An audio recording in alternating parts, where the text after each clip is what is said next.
Tonight on Insights on PBS Hawaii. As the Democratic National Convention draws to a close in North Carolina, we'll take a look back at both conventions with members of both local parties. We'll also look forward to November and see how the political landscape is shaping up here in Hawaii. Now live in our studio, our host, Dan Boylan. Aloha and welcome to Insights on PBS Hawaii. I'm Dan Boylan. It's closing day for the Democratic National Convention, and here at Insights we continue our election coverage with a look at the week's developments in Charlotte, North Carolina. We'll also look back at the Republican convention with Hawaii delegates who traveled to Tampa, Florida. And we'll explore how the convention set the stage for the race to the general election in November. Hawaii's delegation to Charlotte was led by our most powerful elected Democrats, Governor Neil Abercrombie and United States Senator Daniel Inouye. And relative newcomer and congressional candidate Tulsi Gabbard had the opportunity to address the convention for only 90 seconds, to be sure, earlier in the week. PBS NewsHour's coverage of today's Democratic National Convention will repeat immediately following Insights, so stay with us throughout the evening. As always, we invite you to be part of this discussion by calling, emailing, or tweeting your questions and comments. The contact information you now see on your screen will repeat throughout the program. And also a reminder that Insights is live on both your television and computer screens. It's streaming now on our website at pbshawaii.org. This program will also be posted online. Last week, many of Hawaii's top Republicans were in Tampa, and this week the same is true of the Democrats. Chuck Freedman, however, stayed behind, bless him, and joins us tonight. Chuck helped coordinate the Obama campaign here 4 years ago, and also chaired Brian Schatz's campaign for lieutenant governor in 2010. From 1986 until 1994, is that right, Chuck? Just about. Just about. He served as communications chief for Governor John Hawai'i. He has been to 3 national conventions as a staffer or delegate. David Chang is chairman of the Hawaii Republican Party, and he's just back from his national convention. David is CEO of Chang Holding Company. He is a graduate of the United States Military Academy at West Point and has 2 master's degrees in subjects even less valuable than mine. Frederick Rohlfing is chairman of the Hawaii for Romney Campaign, a post he also held in 2008. Fritz led Hawaii's delegation to Tampa last week, and he was also a delegate 4 years ago in a page when he was 12 years old or something like that. Fritz is an attorney by trade. Richard Borreca writes a political column for the Honolulu Star-Advertiser. He is a frequent contributor to Insights, providing political observation and analysis based on an eternity covering island government and politics for print and broadcast news. Jerry Burris is pretty old too, and he's the former editorial page editor of the Honolulu Advertiser and a longtime journalist and analyst covering Hawaii politics. He co-authored the 2008 book, The Dream Begins: How Hawaii Shaped Barack Obama. In case you weren't with us last week, a Republican and 2 Democrats, plus our 2 resident journalists here, joined us to discuss the Republican convention. You can catch that conversation at your convenience on our website. And now, before we begin our discussion, let's look at a short clip from President Obama's acceptance speech tonight.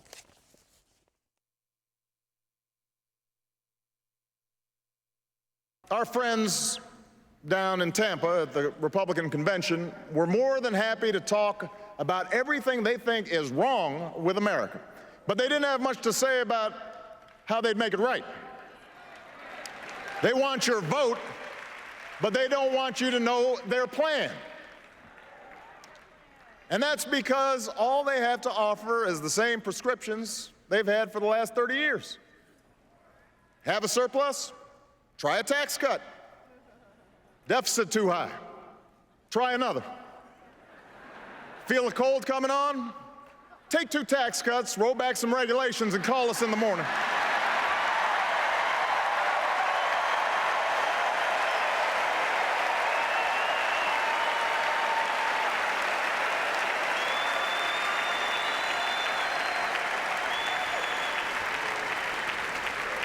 Now, I've cut taxes for those who need it. Middle-class families, small businesses. But I don't believe that another round of tax breaks for millionaires will bring good jobs to our shores or pay down our deficit. I don't believe that firing teachers or kicking students off financial aid will grow the economy or help us compete with the scientists and engineers coming out of China. After all we've been through, I don't believe that rolling back regulations on Wall Street will help the small businesswoman expand or the laid-off construction worker keep his home. We have been there, we've tried that, and we're not going back. We are moving forward, America. Let's let the Republicans respond to this first. Fritz, do you have any response to this? Well, the major issue in this year's election is going to be, are you better off than you were 4 years ago? The president has had 4 years to get our economy moving again, and in every measure, the unemployment rate is higher than when he took office.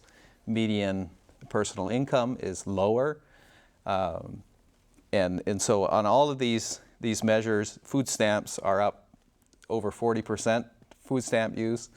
So he can't answer the question of saying we're better off. And so the only thing he has left in his arsenal is to say, the other guys will be worse than me. So I don't think he's going to be able to get traction with the argument that he's making. Any addition to that? Yes. I think the tax cuts for the wealthy is a very easy target, right? Because you have these middle-class people that Barack Obama wants to cater to, but it's a little misleading the way they keep bringing it up, because the Republicans aren't asking for new tax cuts. It's just to continue the tax rates that we have now. At the end of the year, the tax cuts expire. And so many people are saying we should let them expire and raise the rates. But if you're going from 35 close to 40% and you're a small business owner and you fall into that category, that's a big chunk of money that's going on. And as Fritz said, are you better off than you 4 years ago? Our debt this week hit $16 trillion from $9.6 trillion when he took over in office. That's $150,000 per taxpayer. And have we got more jobs? We have 44 consecutive months over 8%. And so that's the issue, is they're not going to talk about that. They're just going to attack the policies of Republicans, but it's more or less, we know how to create jobs and that's what we want to do. Chuck Freedman, I didn't hear the size of the national debt talked about much at the Democratic convention at all. And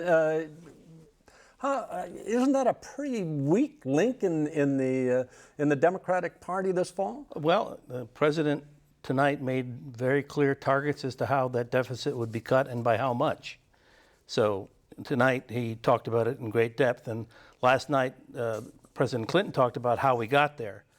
One correction on this small business thing: the way that the taxes, if they're reduced, will impact small businesses. Your own Speaker of the House, Boehner, said probably less than 3% of the small businesses in America will be affected by that tax change. It only affects profits in small businesses that are above $250,000. And most small businesses, once they're through their expenditures and everything else, their personnel, they don't have profits that amount to near that much. And by the way, the cut is a marginal income tax cut, which means if you made $250,000 of profit in a small business, the only thing that will be taxed is what's above that. If you made $260,000, the $10,000 would get taxed. So there's a lot of talk about small business out of the Republican Party that's really inaccurate. Let me move quickly away from taxes and this kind of discussion, because I can hear those television sets being turned off out there. Which one of the parties came out of the conventions best in your mind, Jerry? Well, it's hard to say because Democrats just finished. I think that the difference is that Republicans had to introduce America to a guy that, for better or worse, they didn't really know. That was their job. Here's Mitt Romney. He's not just this mannequin that you've never heard about. Democrats had a different job. Everyone knows Barack Obama. He's written books about himself. He's been covered extensively. And someone else, you wrote a book. Everyone has written about him. And so his job was to say, you already know me. I want you to believe that I'm going to do the best for you, Mr. and Mrs. America, that I can possibly do. And so they had a slightly different goal going forward. Romney, introduce him, make him human, make him lovable. Obama, make him look like a commander-in-chief. A lot of talk about the military. Yes, amazing amount of stuff about the military in a Democratic convention, which you don't normally hear, which is part of the commander-in-chief, I'm in charge. steady as we go. So I think that's the difference between the two conventions. Richard A. Towson. Last week we were talking about why are we having these conventions? Why do we still have them? And we sort of came down on the idea that we have them so that you can have this once every 4-year discussion of politics and national plans and purpose and all that. And I came away from watching both of the conventions as much as I could with the idea that, we have these conventions not for us in the news.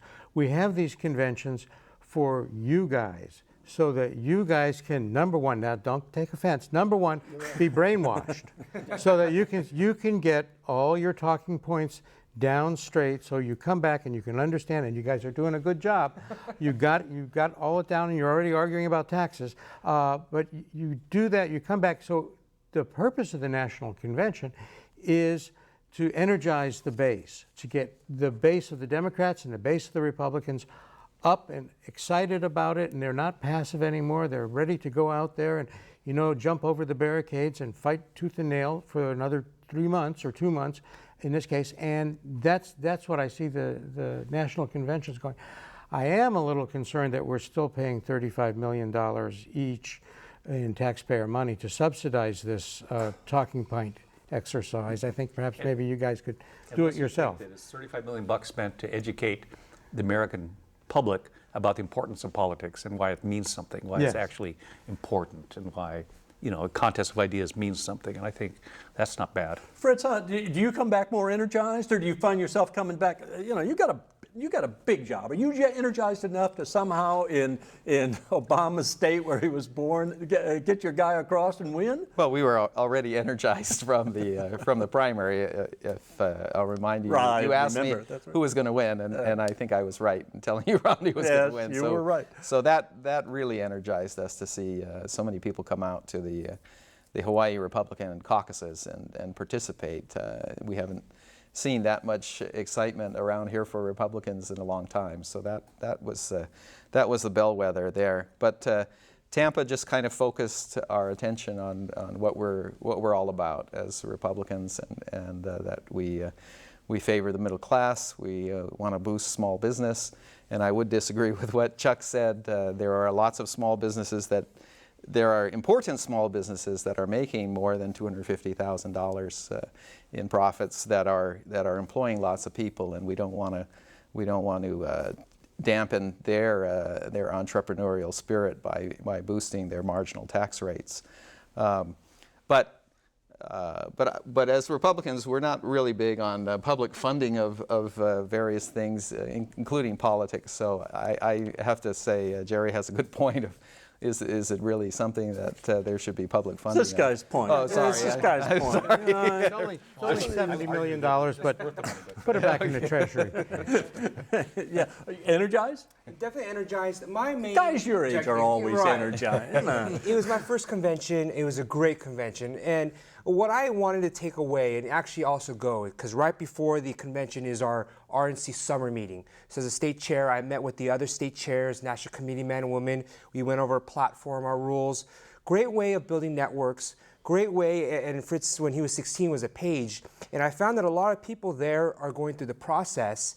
And for me, as a younger guy, is when I come back to Hawaii, it's not just about this election cycle. What can I bring back forth for 2014, 16, 18 for Hawaii, not just on the Republican side, but just what is going on the mainland that we could really work well with. So I thought it was an incredible way of just, and people loved when the fact that Hawaii wore leis, we wore aloha shirts, we really had the aloha spirit.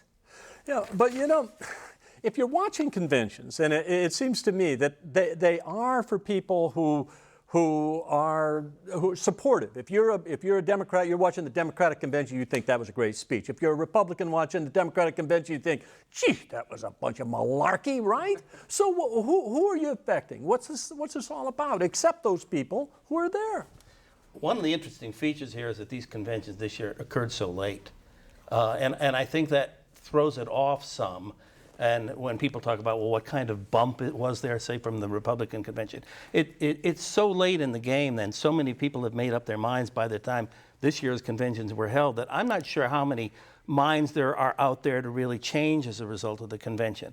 But I'm with David. I think that if you're trying to find a way to get not just true believers, but real volunteers into a campaign and working at a grassroots level by choosing any way they want, whether it costs them $1 or it just costs them an hour. These conventions get those people fired up and ready to go. It's the Democratic way of saying it, but it really galvanizes what is still the foundation of American politics, which is the grassroots effort. And I'd hate to see what would happen to parties and politics if we didn't have these conventions. Tell me, what about, you mentioned something about going to these meetings beforehand, but was there something at the convention that those of us who were watching it didn't see that you found particularly interesting or that you think other people should know about? Well, surrounding the convention are lots of policy discussions, breakfasts, and receptions, and then, you know, after convention parties, and essentially, and I think Chuck kind of touched on this, is the people who are active in their political parties are making connections that they, you know, every 4 years with people outside of their own state, and that has some real benefit, and they're also having to address the issues that are being brought up in the policy arena. So I think it does have a benefit. It's very educational for the people that actually do attend, and sometimes I thought it might have been better to be there as a guest and be able to go to more things than having to worry about where our delegates were and if they got their lay and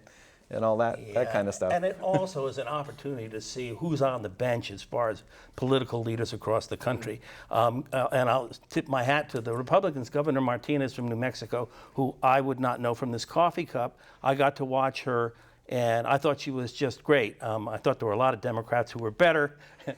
I got to say that, right? No, there really were, but I think this was a great year for both parties to show just the depth that they have. Mayor Castro from San Antonio just really knocked my socks off. And I'd never seen Mario Rubio before. I'd never seen him give it. Nor had Terrific. Yeah. He was So terrific. it's not, oddly enough, what we're saying is maybe it's not so much the big curtain, but the smaller curtains that surround the big one. You draw it up and you get to see who's really, who are the political leaders out there in America who may be coming along. And I think the only chance you get to see that really is every 4 years at these conventions. Barack Obama in 2000, what was it, four? I mean, so I think there's a high value in that for both parties. And let me raise another issue, and perhaps the journalists can weigh in on this, but I saw a very interesting article in Campaigns and Elections magazine. It was written by a Democrat, but I thought it made a good point, and that is there are more and more finance restrictions on political parties in how they fundraise and what they do with their money, whereas the independent groups, of course, the restrictions are not quite as draconian. And that's problematic because strong parties help the functioning of democracy more than a bunch of independent actors out there who have no party discipline and are just focused on one single issue, right? Thing, which Mary George used to talk about all the time. I'm sorry, Jerry. I You was wanted just to say going to make something? a point when you were talking about the things that happen off the floor and all these other things. I mean, for example, both parties, both conventions have a Asia Pacific thing of some kind, a caucus, a breakfast, a meeting or something like that, where people with an interest in Asia Pacific get together, I mean, from across the country, once every 4 years to really talk about issues and stuff like that, and that's tremendous. I mean, where else is that going to happen? And I'm sure, and that happens all over. I mean, gay and lesbian, Asia Pacific, you name it, and there's going to be someone organizing a meeting around that interest level, and I think that's terrific. But there's still the problem that it doesn't seem, there are all these policy discussions going on, but there's nothing going on in news except as a beauty contest of these new people. Then they have these silly news things. We invent news like the changes in the Democratic platform yesterday, where they put in God in Jerusalem back into the platform after the Republicans said it's not in there. Well, okay, it's there, it's not there. At the end of next week, are you going to be taking out your Democratic Party platform and thumbing to make sure that, if Jerusalem is there, what about Bethlehem? What other places should be in there? It's not, it's germane for an hour, and you have these super hyper competitive journalists there that are going to make a story out of something that is not going to last 18 hours. We had the same thing to the Republican. We had a rules change. Yeah. And they said that, we were not empowering the states. It was the exact opposite. I was in the rules committee, so I was involved in that. So one little email goes out, and literally that day, I had several hundred phone calls and emails because my name was blasted out saying he's on the rules committee, trying to get him vote that way. So that's what it's about. It's, I think, kind of political jockeying to see who actually has the power. I think that's it. It's just measuring who can count who on this one. At the end of What the day, about the Tea Party? Was the Tea Party there in strength at the Republican convention? I think they were in strength, and definitely the theme was the unity, and that's what I believe we came across with, especially even our Hawaii state delegation, because we had Santorum, Ron Paul delegates, very passionate, many Ron Paul delegates there. Some of them were not happy with how things went, but at the end, we all unified saying we need Mitt Romney as our president. Now, you Republicans were hard on the president on what he had to say about taxes. So now I'm going to have you take a look at a clip where he's talking about foreign policy tonight. Here we go. President Obama. My opponent and his running mate are new to foreign policy. But from all that we've seen and heard, they want to take us back to an era of blustering and blundering that cost America so dearly.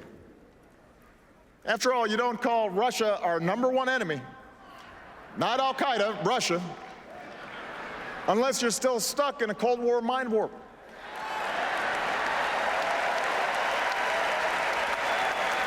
You might not be ready for diplomacy with Beijing if you can't visit the Olympics without insulting our closest ally.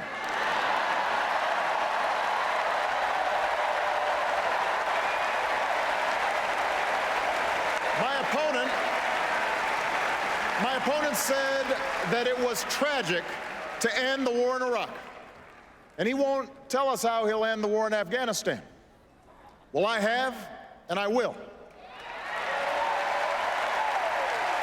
And while my opponent would spend more money on military hardware that our Joint Chiefs don't even want, I will use the money we're no longer spending on war to pay down our debt and put more people back to work, rebuilding roads and bridges and schools and runways, because after 2 wars that have cost us thousands of lives and over $1 trillion, it's time to do some nation building right here at home. What about oratory? I mean, this guy, 2004, he made his name with a speech. I mean, he came out of nowhere, and he made his name with a speech. 2008, and this was a pretty good speech, but not the best speech of the convention. Agreed? Well, he had a lot of competition, and you're going to say Bill Clinton, and I saw John Kerry give a foreign policy speech just before the president, which knocked my socks off and really challenged the Republicans in their strong suit, which should be foreign policy, and which this year is a strong suit for Democrats. He gave a very good speech. It was very presidential. He did what he had to do, and he did it effectively. Bill Clinton, the prior night, gave a unique presentation, never seen before at a political convention, and will probably never be seen again. It was sort of the Arkansas professor running us through for 45 minutes the truth, at least according to Democrats, and it was tour de force. Best speech. I was going to say that I think that Obama is suffering buyer's remorse, people who supported him because of his eloquence 4 years ago, and also on the campaign trail. When his debates with Clinton during the run-up to the election, there was such a high level of oratory there, and people had so much. And so I know this person now. I understand what he's going to do because he's promised me in so many beautiful words what he's going to do, and it didn't happen. And now people, I think, are very upset with the president because he couldn't deliver on those $25 words. I'm not sure I was upset, but I found myself watching the speech tonight and not thinking it was a very good speech, not as good as I was expecting. And I thought it was good because he's kind of... 8 years ago, I mean, when he came up in Boston, I mean, and he just hit it out of the park. And he set a standard that he can't possibly match. And then I guess he did once or twice more. His speech on race during the campaign kind of reached up to that level. And so he set a almost impossible standard for himself. And so I think, as you said, Chuck, so this one was a little more down-tempo, a little more presidential, a little more ticking off the issues, and totally different than Mitt Romney's speech, which is far more personal and about himself, for very good reasons, because he had to introduce himself. But on what you were saying about the kind of the speeches, one of the Republican National Committee's campaigns across the battleground states is a term called "It's Okay." It's okay if you voted for Barack Obama to vote for Mitt Romney this time, to kind of let people know that, you know what? Chuck will say that. But it's been very, very effective according to the market studies that they had, because people voting for your president is a very personal decision. And if you think you made a bad decision, you don't want to tell anybody because it's an embarrassing thing. So when they brought on people saying, I voted for Barack, I made a mistake, you know what, I'm going to vote for Mitt Romney, it's okay, it really resonated with a lot of the people that are out there. And when he's talking about foreign policy here, I can only think about Iran, Syria. I mean, numerous problems where I think we let them go, and Iran is one step closer to getting nuclear weapons. And when you have Ahmadinejad saying Israel needs to be wiped off the map, you have some concerns that we're not addressing that issue. David, the saber rattling of Mitt Romney last week was the worst part of the Republican convention. He is out there starting to talk like somebody prompted by the Bush neocons who's all set to take on anybody out there who doesn't want to kowtow to America. He did the same exact thing, and he was very, very successful in what he did. I think if you're beginning to compare Ronald Reagan to Mitt Romney, you've got a very hard sell across the country. What does Fritz Romney think about this? No, Fritz Rohlfing think about this. I'm close, but I haven't been adopted. Well, I think Richard's point, and Jerry mentioned it too, is that the president set the bar very high for himself by the type of campaign he ran in 2008. And so now, because things really didn't work out the way that he had promised they would, that people were led to expect that things would go, now he's running into the buyer's remorse or the skepticism problem. And it's a real problem for him, and there's no question he's an effective orator, and I think he's an excellent campaigner. I mean, I think we haven't seen very many politicians who have his ability to figure out what people want to hear and deliver that. But he's constrained by a lot of challenges, and I still haven't heard from him his vision of what's going to happen in the next 4 years. And maybe the reason we don't hear that is because that will remind people of what they thought they were going to get 4 years ago. So. What do you think you heard tonight about that? One point there. Yeah. I'm just thinking about what you said, that people are being told it's okay to vote for Mitt. And I'm thinking, if that's the slogan of the Republicans and the Democrats, it could be worse. You know, it's okay and it could be worse. Those are terribly low-level campaign slogans, frankly. The president did lay out a set of economic and international goals tonight. He tried to do it in a narrative way so it didn't get overly presidential and overly boring.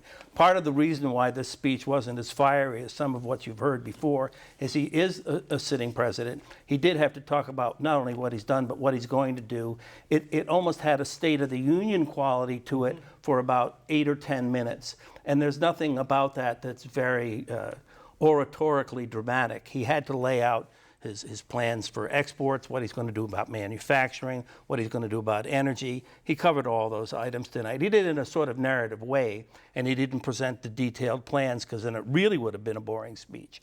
But I would disagree with you, Fritz. He did lay out what the major aspirations are for the next 4 years, and I think convince Democrats, at least, for sure that he can do it. But one thing I do want to mention, that what is interesting about the presidency of Barack Obama, whether or not it was reflected in the speech, is how much of the Bush foreign policy he carried on in not closing Guantanamo, continuing the war in Afghanistan, all of those things. And I think in that, he's down the Iraq, and when which he was said, Romney said it was tragic, I don't know the quote, but I'll bet you what Romney was saying was it was tragic that a better retention of forces agreement was not entered into with Iraq, and it was not husbanded enough by the president to actually successfully pull it off. David may know a little bit more about how Iraq, that. I worked with Iraqi counterparts, and whenever we give them a set date, the insurgents wait on that because that's a good thing. But if we're giving the impression we're going to leave when the job is done, then they know, okay, you know what, they're serious about what's going to be done. So I think it was a natural progression that Iraq was going to wind down in his presidency. Afghanistan, it ramped up a bit, so he's doing that. But I think it's very dangerous to be able to pigeonhole yourself and saying at this date, we're going to leave. It just leaves you open to be very vulnerable. Richard, were you going to say? No, just to follow up on that. So far, that hasn't happened, though. They have given a date, and they are pulled out, and I think all the troops that are carrying weapons are out. There's a lot of other ancillary troops there, but it hasn't happened with, oh my God, there was a big ambush the last day or anything. That hasn't happened at all. Luckily, when we did our status of forces agreement with the country, is that we had enough infrastructure in place where we could say that. If you're in some place, I could say, hey, I'm going to be out in 10 years. Mm-hmm. And by that time, I could make sure that everything's set up and then go out. But I think it was very dangerous when he was campaigning in 2008, when we were still just on the end of the surge, to make promises that we got to understand the situation a little bit better. And I think that was all the promises he made on the campaign trail. And in his speech, it sounds great. There's a lot of that stuff. I'm like, yeah, it's good. We want higher education. We want energy independency from what we have. But again, it's a matter of how are we going to get there. That's where I think fundamentally we disagree between the Republican and Democrat side. Someone Twittered us. I'm always amazed at this. Republicans talked about women at the Republican National Convention. Democrats talked about the military. Both are going after groups with whom they have weak support, in which they have weak support. There's the proof here. I don't think the Democrats have weak support with women. I think we have some pretty strong support with. She was saying that the Democrats are going after the military. They were talking a lot about the military, but they have weak support. Republicans were talking about women. Ashley in Honolulu wants to know, would the folks who went to the conventions compare what they saw and heard to what the media was reporting? Do you think the media reported well in the two conventions? No, here's why. Is again, that issue with the rules, the small rules change. When I read the media reports, it was the premise was disenfranchising Ron Paul voters or disenfranchising grassroots. That's what they were talking about. And I'm saying, no, it's not. What's going on is when the state votes a certain way and the convention votes for the delegates, those delegates can say, you know what, I'm not going to do what the state voted me to do. I'm going to vote my own conscience. And there was no national or state law that could actually bind them to that. So that's all we did. We said, you know what, if the state votes that way, you have the ability to make sure that you keep those people accountable. If they don't, you can remove them and replace them with somebody that will. That's what it was about. But the media made it into this anti-Ron Paul, anti-grassroots movement. And they're going to pick away at the small stuff because that's what these media guys do. But also because there's no news at these conventions. There's no news. Well, I'm not so sure about that, but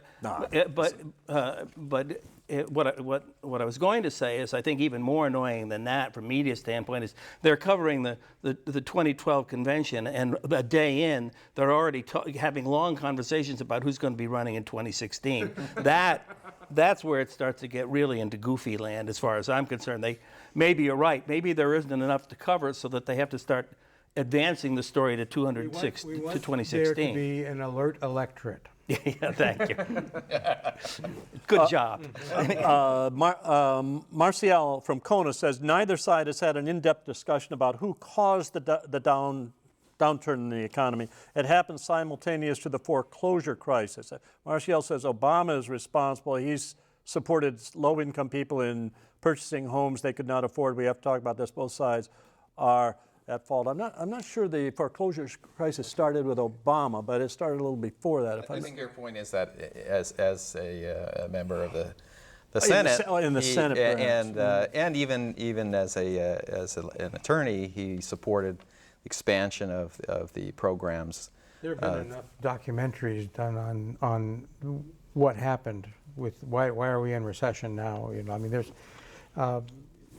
you can look at that one, and I'll look at Michael Moore's. And really, that isn't the valid question now. Which one of these guys is less likely to take us down the same road that got us to the mess we were into, regardless of who started it?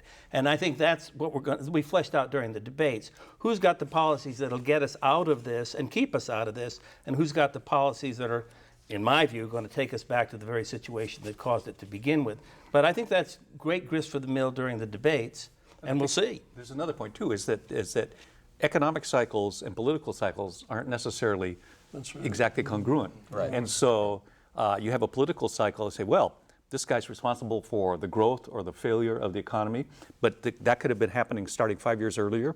And whoever gets elected president this year will either look great or look bad, depending on how the economic cycle goes. I mean, policies aside, I mean, there's natural cycles that aren't congruent with political cycles. The economy was collapsing before the presidential election had happened. Remember, McCain had stopped his campaign to rush back to D.C. and all that, and it was a whole different situation. I mean, they have to talk about that, but it's not 100% logical to. Another good question is, when this election is over, will it have an impact on the way Washington operates?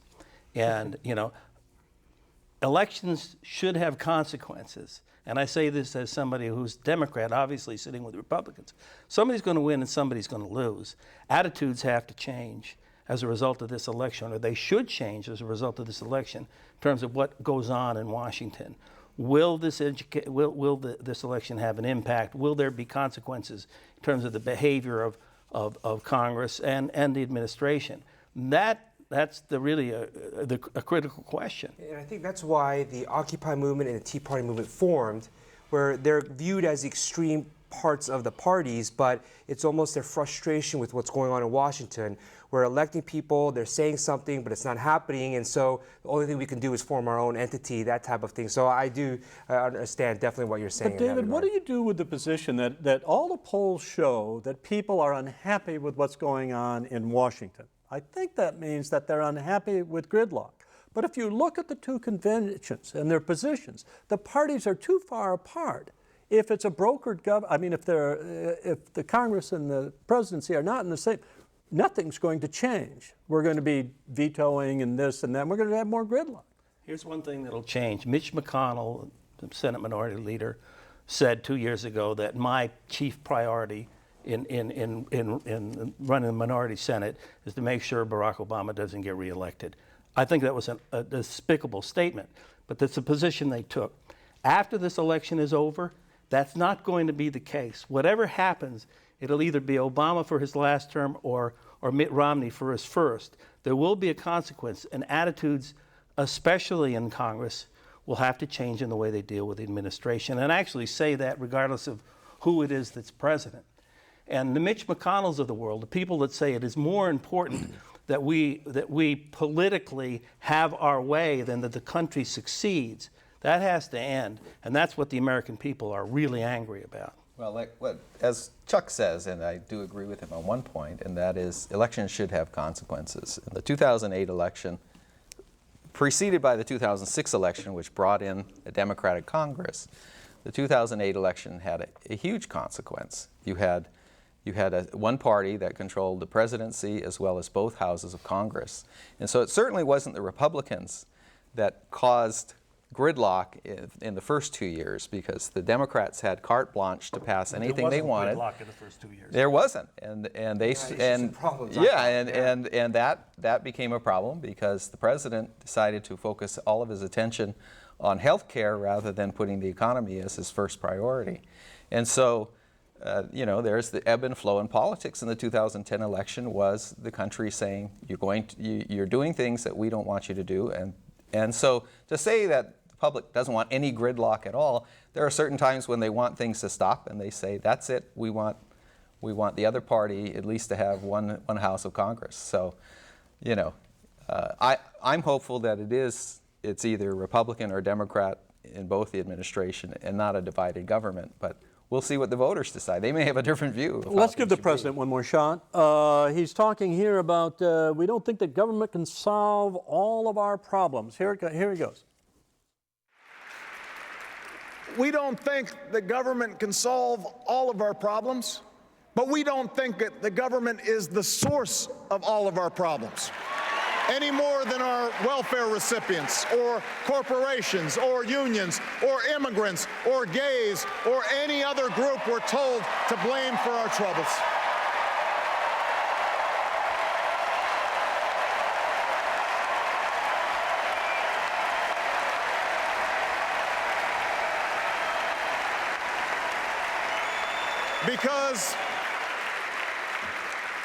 Because America, we understand that this democracy is ours.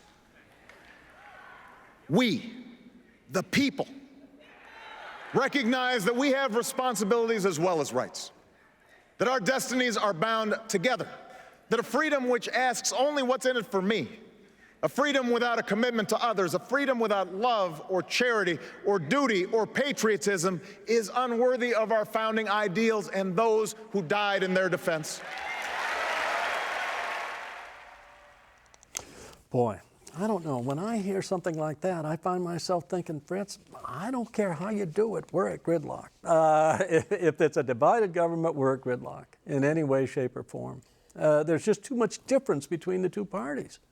Well, I think there's less difference than you would think, as long as both sides are bargaining in good faith. I think that in some ways, we were already treated to 8 years of that with the Lingle administration, and it was flipped.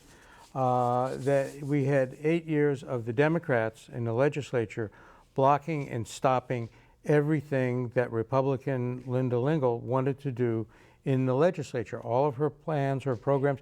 The Democrats started out by not even giving her enough money to operate Washington Place. And it went on for 8 years like that. So the partisan thing is partisan because you have two parties. And I think it's going to be that way.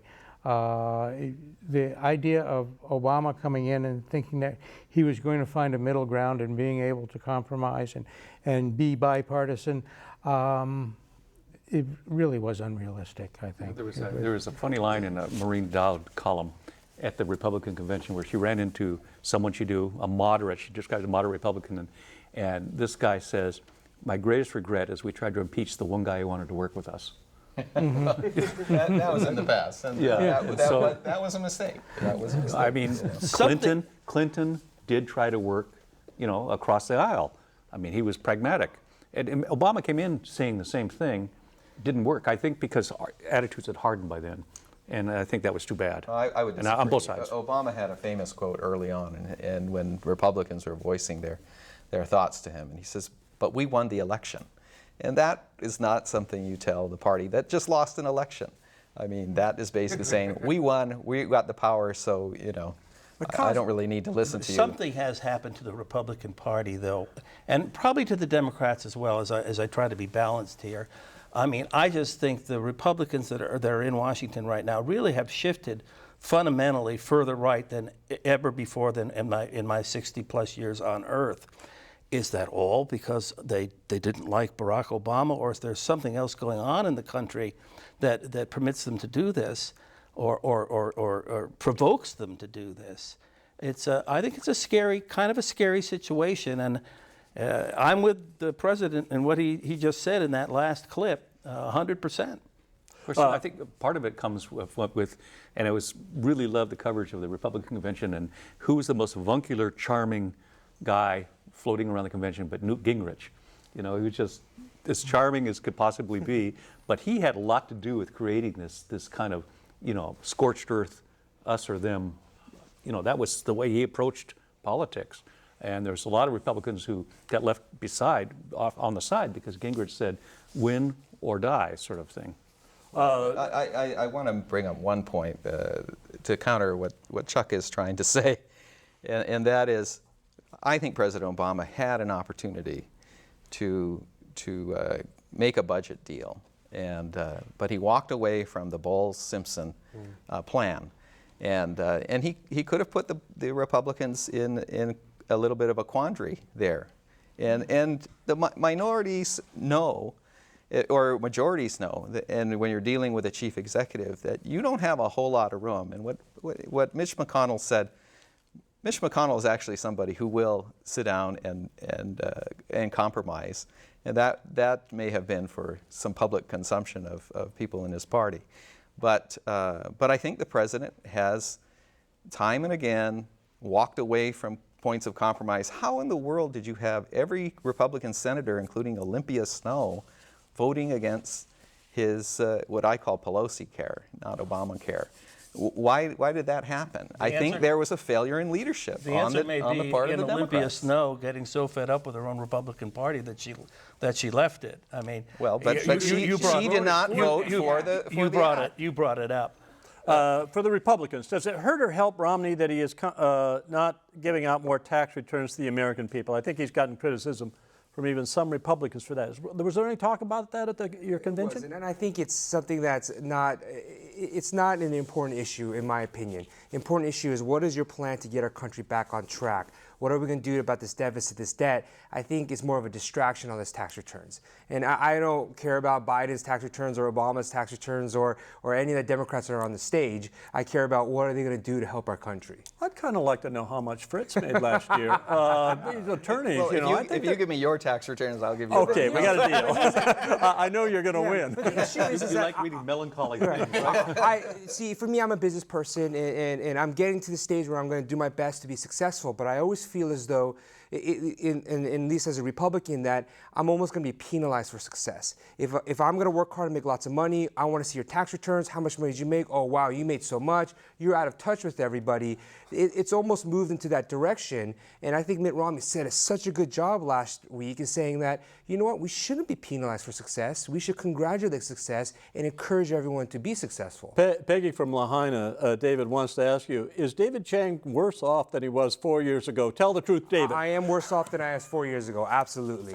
At 2008, I was just leaving the Army and just started my businesses. I had a nice savings account and everything. The economy took its toll. And right now, you know, I'm surviving, but I've depleted quite almost everything I have. What did these two parties have to do in your mind? Did they succeed in doing at their conventions, but they've got to drive home more strongly in the weeks between now, the end of these conventions, and the election? Well, I think for the Republicans, I think it's what they did at the convention needs to be hit again and again and again, that Mitt Romney is a total human being. He's not just this automaton who makes money and fires people. He's a real guy and he does good stuff. For the Democrats, I think the message they have to get across is that, yes, things are kind of shaky right now, but would they be worse if Obama hadn't been president for the past 4 years? I mean, he did do the auto bailout, you know, and he did get something passed with health care. So they have to sell that. And I think they said it over the last few days. They were acknowledging that things are not perfect. Even Obama, I think, tonight acknowledged things are not perfect. But, you know, as it goes back to my point about the cycle of the presidential cycle and the cycle of the economy are not quite the same. And so he can do everything he wants, but the economy takes a while to catch up. So I think that's it, yeah. Any thoughts? I think that Jerry hit on both of the problems with the parties, and I'm not sure that either convention delivered a really coherent argument that nailed the door shut, that said, okay, this is it, you sold me on that. I don't think that Romney came out of it that much more human than when he went into it. I think that he's a business guy, and that's what he's going to do and how he's going to run. And I don't think that Obama tonight was able to articulate what the last 4 years did for the United States. I didn't see enough of this is how we managed to do these things, and we had some real serious accomplishments. I saw more we're going to do and more hopes and dreams, and I would have liked to have seen more ticked off triumphs. Maybe there weren't any. But President Clinton spent 45 minutes the night before in great detail doing just what you're talking about, so it would have been somewhat redundant. I do think that the issue that we may be missing here the most that does relate to the conventions is what it will do to voter turnout. And between now and Election Day, that's going to be a real big deal. And what this does to not just charge up the base, but get the base going so that it can in turn get to its voters and turn them out on Election Day. Republicans have put a lot of suppressive laws on the books now in states to keep voter turnout down.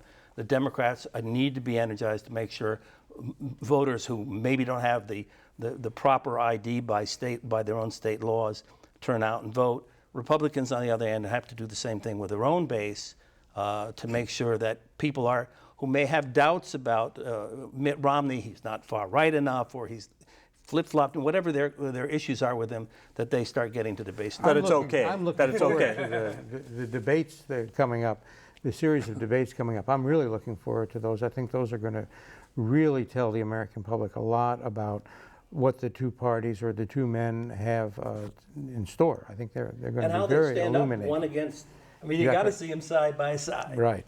The other thing is that in some ways, both conventions, Republican convention, I felt was trying to speak to women in a very big way. I mean, it was a lot, big pitch, and Hispanics.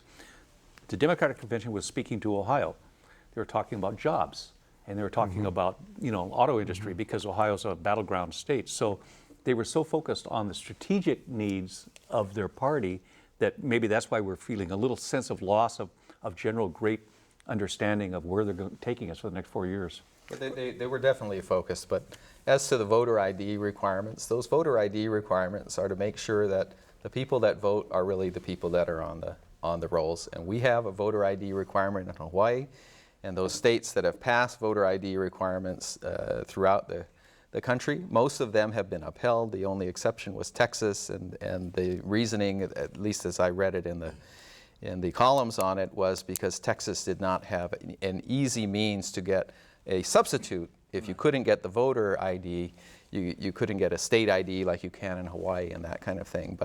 But the purpose of the voter ID laws is to make sure that everybody that only the people that are actually on the voter rolls vote. And if you allow people who are not, or dead people to vote, as happened in Chicago in 1960, that tends to disenfranchise people. The point of the exercise, it's not a situation of voter suppression. I think what Chuck says about the need to energize the people on your side is important, but at the end of the day, it is going to be the independents that decide this. I don't think it's primarily a voter turnout election. I think it's where do the independents fall. They fell heavily for Obama in 2008, right. And our hope is that Mitt Romney can convince enough of them to win this election. There is a values difference between parties on this issue, and you're seeing it right here. There's barely been an identifiable problem with voter fraud in this country. Republicans have created a problem to solve it with the idea of limiting the people who have access to the voting booth, and it's to me, it's shameful. I think there's nothing wrong with having people show an ID card if they're going to vote. If I have to show an ID card to get pills or something like that, what's the problem with getting an ID card to vote? And I think that's the good thing with the voter ID is making sure, voting is a privilege. It's something that's so sacred that we should treat it as such instead of just saying, well, carte blanche, anyone, just walk in, go vote, doesn't matter where you came from or anything like that. Nobody's done that. Poppycock. This is Republican poppycock. Acorn, just talk to Acorn. Talk to Acorn and see. Trumped up charges by those the people went to Party. prison. I'm sorry, but on a values basis, you guys are just way off on this, and shame on you. I've got to ask this question because on a couple of occasions at the Republican convention, it seemed to me that there were allusions to the birther issue, that Barack Obama was not born in Hawaii. Do you, as Republicans from Hawaii, did you notice that or feel any embarrassment by that? No, I didn't hear any of that. It's a fringe of the party, and again, for me, what's important are the issues, and tax returns, where you were born. I think that's more or less just a distraction. On the basis of these two conventions, right now, I'm not going to ask the partisans. I'm going to ask these two guys. Who would you give the advantage at the moment? Very quickly. You go with the incumbent always. Okay. Same thing. I quote Sam King. He says the three parties, Democrats, Republicans, and incumbents, always vote for the incumbent. Bet on the incumbent. Thank you very much. I appreciate you all being here. Thank you, Dan. And I'm absolutely convinced gridlock is in our future. Continued gridlock. 2 weeks from tonight, we will begin 7 weeks of candidate forums, including local, state, and national races. But First Insights will take a short detour to explore election issues impacting senior citizens, especially the future of Medicare and Social Security. Any proposed changes to these programs will impact nearly 250,000 Hawaii residents who are Medicare and Social Security beneficiaries. We'll talk with AARP's Senior Vice President for Policy, with an economist, a healthcare industry representative, and a critic of government entitlement programs about the differences in the party's proposed reforms of Social Security and Medicare. That's next time on Insights on PBS Hawaii. And don't forget, if you're watching us live on Thursday evening, coming up next is an encore presentation of today's final session of the Democratic National Convention. I'm Dan Boylan. See you next time. A hui ho.